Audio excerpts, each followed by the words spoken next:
It's not Bigfoot. Bigfoot is shy. Bigfoot runs. Bigfoot avoids eye contact and disappears into the trees. What we're talking about tonight doesn't run. Tonight, we're going into Dogman territory. The history, the hotspots, and the encounters that will make you think twice before you go into the woods after dark. Stay with me, because the last one is the one that has the research community genuinely rattled. Before we get into the encounters, let's establish what we're actually dealing with. The Dogman is not a werewolf in the Hollywood sense. Witnesses are not describing a transformation. They're describing a creature that appears to be permanently bipedal, walking upright consistently, like a human with the unmistakable head, snout, ears, and fur of a large canine. Consistent physical description across hundreds of independent witnesses who have never met each other. Height, 7 to 9 feet when standing upright.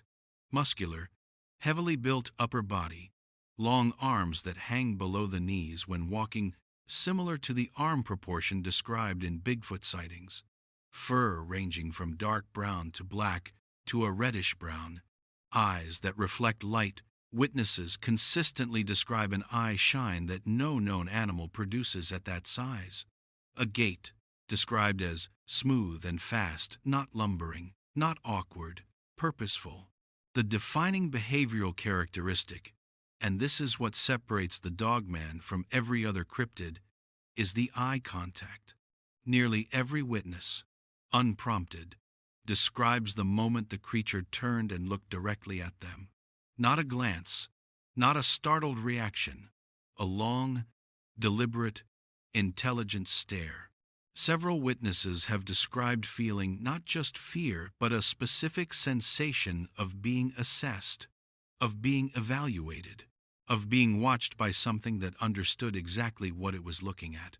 The first documented sighting on record, 1887, Wexford County, Michigan. 2 lumberjacks working deep in the forest came across a creature they described as having a man's body and a dog's head, 7 feet tall, blue eyes, standing in a clearing, watching them. They ran. They told people. Nobody believed them. For the next 100 years, reports filtered in from across Michigan and Wisconsin hunters, farmers, loggers, people living on rural roads who heard something outside at night and made the mistake of looking out the window. Then in 1987, exactly 100 years after the original sighting, a radio DJ named Steve Cook wrote a song called The Legend as an April Fool's joke for a Michigan radio station. It was fiction, a gag, something to fill airtime. He wasn't prepared for what happened next. The phone lines didn't stop ringing, not with laughter, with people calling in, some of them in tears, saying, "That's not a joke. I've seen that. That's real. That happened to me." Cook has since collected over 500 documented reports. He went from writing a joke song to becoming one of the most serious researchers in the field. The creature had been out there long before the song. The song just gave people permission to talk about it. Now, let's get into the encounters. These are documented, sourced reports from named witnesses or verified 911 records. Pay attention to the details, because the consistency across reports from people who have never met is what makes this so difficult to dismiss. Rural Pender County, North Carolina. A man is driving a back road at night. He sees what he initially thinks is an injured man in the road, described as pale, bloody, moving strangely. He slows down. The figure approaches his truck, then, in an instant, leaps onto the hood. He described it to the 911 dispatcher as approximately 7 feet tall, not walking correctly, not shaped correctly, pale white skin, visible through what looked like torn clothing or possibly no clothing at all. The face not human. He screamed to the dispatcher, "It's not human. It's not human." The creature slid off the truck as he accelerated. He kept driving. He didn't stop. The Pender County Sheriff's Office confirmed the call was real. Officers were dispatched. Nothing was found. The sheriff's office has not provided an explanation. The call went viral on TikTok in late 2025, not because someone made it up, but because the county confirmed it happened. Mason County, Michigan. This one is recent, reported this year. A resident living near the tree line reported movement on their property over several consecutive nights. Trail cameras set up on the property perimeter captured something on the third night. The footage, 47 seconds, shows a large, dark figure moving along the edge of the tree line on two legs. The movement is not consistent with a bear. Bears on two legs are slow, unstable, and their arm position is distinctive. What's on this footage moves fluidly, with purpose, covering ground at a speed that researchers estimate at 15 to 20 miles per hour on foot. At one point, the figure stops, turns toward the camera. The eye shine in the footage captured at roughly 80 feet is consistent across multiple frames. Whatever it is, it sees the camera, it looks at it, and then it moves back into the tree line and disappears. The property owner reported in county cryptid researchers noted that this sighting occurred during a full moon period, which correlates with a disproportionate number of Dogman reports going back decades.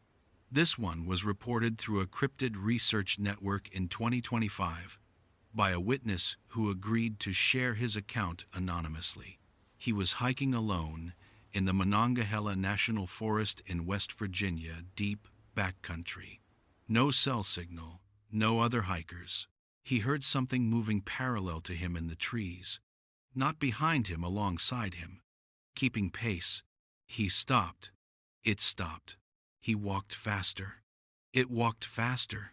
He described a specific moment where he caught a glimpse through the trees of something upright, tall, dark, moving on two legs with long strides.